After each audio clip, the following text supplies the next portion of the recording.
ईशा की इस तरह से डेथ होना एक बहुत दुर्भाग्यपूर्ण है। इससे घटिया और गलत काम कोई नहीं हो सकता, परंतु पिछले 5-6 दिनों से ये विषय चल रहा है। बहुत हाइप है इस विषय की, मीडिया भी कवर कर रहा है, हम लोग भी बराबर, हमारे लोग गांव वालों से, परिवार से संपर्क में हैं। परंतु दुख की बात यह है, महिला आयोग के नाते मैं ये कहूंगी कि हमारी एक बेटी गई है। विषय कैसा भी हो, मर्डर है, आत्महत्या है, ये विषय नहीं था। एक बेटी का जाना मुख्य विषय था। इस पर जो राजनीति हुई उससे दुख है। और सरकार ने हर पहलू परिवार का माना। मेरे साथ सरकार के, बिरादरी के, समाज के, सरपंच, सारे लोग गांव के बैठे हैं। हमने बड़ी गहराई से 2-3 दिनों से चर्चा की कि परिवार ने जो जो बात रखी, जो जो वहम उनको था, असंतुष्टि थी। आप देखिए, पहली असंतुष्टि उनको पुलिस कर लेकर थी। प्रदेश के मुख्यमंत्री ने पहला स्टेप यही लिया कि पुलिस हटा दी, ताकि किसी को ये ना हो कि इनकी पुलिस ने ऐसा किया। दूसरे अधिकारी सौंपे गए, उनको महिला आयोग ने भी 24 घंटे का अल्टीमेटम दिया, सरकार ने भी दिया, और उन्होंने अपना वर्जन निकाल के सामने दिया कि बच्ची के बैग में जो एक चिट्ठी मिली, उसमें बच्ची ने अपने माता पिता से अपील की है, सॉरी फील किया है, जो भी वो मैटर था। उसके अतिरिक्त बार बार परिवार ने जिस तरह से डिमांड की सरकार को कि हमें तो पोस्टमार्टम पर विश्वास नहीं, आप एक कमेटी बनाकर पोस्टमार्टम करें, पीजीआई से कराएं, वो भी कराया गया। उसकी जो रिपोर्ट में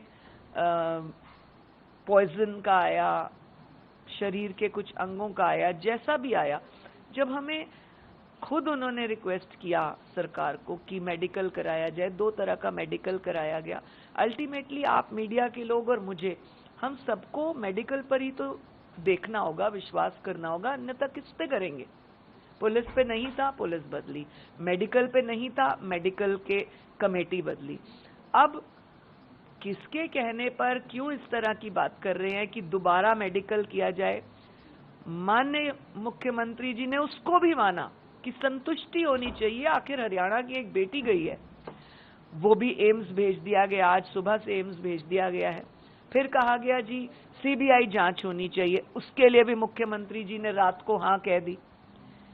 मतलब मैं समझती हूं कि हमारी इस बेटी की दुर्गति नहीं बननी चाहिए, इसके खिलाफ राजनीति नहीं बननी चाहिए। एक बेटी गई है, बेटी के सम्मान में, बेटी के आदर में, बेटी के लिए संघर्ष जो हो रहा है वो होना चाहिए, इधर उधर की नहीं। मैं स्वयं 4 दिन से पुलिस के संपर्क में हूं, बराबर। जो पहले एसपी थे उनसे भी, दोबारा एसपी जो चेंज किए गए उनके साथ भी दिन में 2-2, 3-3 बार कि क्या रिपोर्ट है, बराबर मुझे मिलती रही। आज मैंने यहाँ पे विजिट किया कि मैं परिवार की महिलाओं से मिलूंगी। अक्सर आप देखते हैं कोई अनहोनी हो जाती है परिवारों में, तो महिलाएं जब बैठती हैं तो एक जो है तसल्ली होती है, आपको थोड़ी संतुष्टि मिलती है अपनी बहनों से बात शेयर करके। मैं आई हूँ, मैं शाम के 5 बजे तक बैठी हूँ। यदि वो बच्ची का पोस्टमार्टम होके एम्स से 5 बजे तक आ जाता है तो मैं संस्कार में भी शामिल होने को बैठी हूँ। परंतु किसी के कहने पे, किसी के दबाव में गलत राजनीति नहीं करनी चाहिए। मैं बराबर परिवार के साथ, संजय जी के साथ, जो मनीषा के पिता हैं, उनके दादा, 3-3 बार फोन पर बात कर चुकी हूं। मैं आपको रिकॉर्डिंग भी सुनाना चाहती हूं, अगर आप सुने तो। मैंने उनसे कहा कि मैं पंचकुला से निकल चुकी हूं, मैं भिवानी पहुंचूंगी 12:30 बजे। मैं चाहती हूं कि आप पिता और दादा मुझसे जरूर मिलें, ताकि हम आपस में बात को साझा करें। आपकी और कोई ग्रीवेंस है, कोई बात है, तो कम से कम स्ट्रेट अवे मुझ तक पहुंचे। उन्होंने कहा ठीक है, आप भिवानी पहुंचो, ये ऑन रिकॉर्ड है मेरे पास। 12:45 बजे जब मैं भिवानी गेस्ट हाउस पहुंची, मैंने पुनः फोन किया तो दादा ने कहा कि हमें ये निकलने नहीं दे रहे, हम यहाँ फंसे हुए हैं, आप यहाँ आ जाओ। तो मैंने कहा कि मैं आपके साथ सबके बीच में बात आप मुझसे नहीं कर पाएंगे, इसलिए आप अगर आ सकें तो आप जरूर आए। तो उन्होंने कहा कि मैं हमको यहाँ से निकलने नहीं दे रहे। निकलने नहीं दे रहे, कौन लोग हैं जो उनको निकलने नहीं दे रहे? क्या हमारे घर में दुख होता है तो क्या हमारा पूरा परिवार फैसले नहीं लेता? तो ये कौन लोग हैं जो उनके लिए फैसले ले रहे हैं? ये देखा जाना चाहिए। और पुनः कहूंगी कि बेटी के उस पे राजनीति नहीं होनी चाहिए।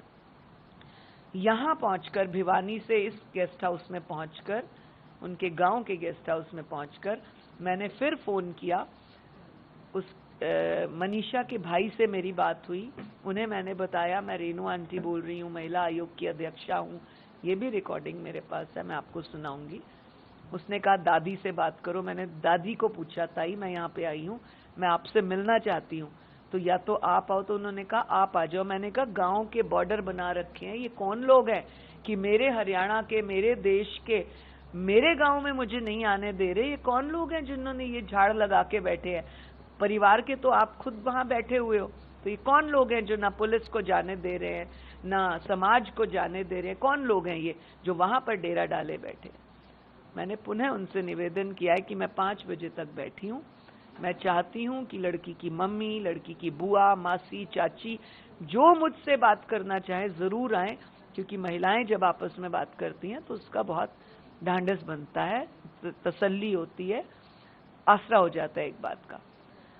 आप लोग सामने हैं, मीडिया के लोग, यदि वो आएंगे मुझसे मिलने तो मोस्ट वेलकम है। मैं हर बात उनकी सुनने को तैयार हूं। माननीय मुख्यमंत्री जी भी चाहते हैं कि मैं उनके परिवार से मिलूं, उनकी महिलाओं से मिलूं, और अगर नहीं चाहेंगे तो आप मुझे रास्ता बताएं। मेरे साथ ये पूरी टीम है, मैं स्वयं उनके गांव जाने को तैयार हूं। वो झाड़ हटाएं, रास्ता खाली करें, मैं स्वयं जाने को तैयार हूं।